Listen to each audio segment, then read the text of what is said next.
Pemuda yang diduga mabuk lem ini terlihat duduk di puncak menara BTS sambil mengisap lem. Polisi yang mendapat laporan warga langsung mendatangi lokasi dan berupaya untuk menurunkan pemuda 20 tahun tersebut.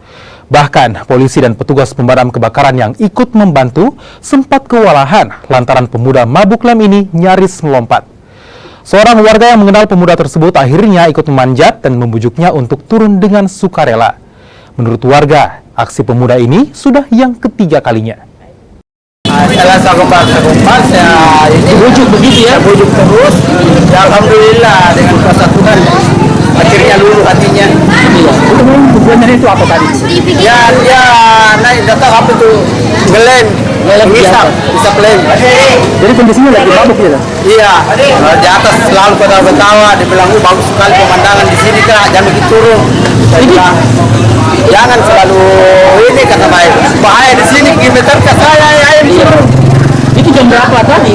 Tidak tahu, sementara saya kerja motor di sini, tiba-tiba anak-anak melihat semua naik di atas, saya bilang ya apa lagi itu.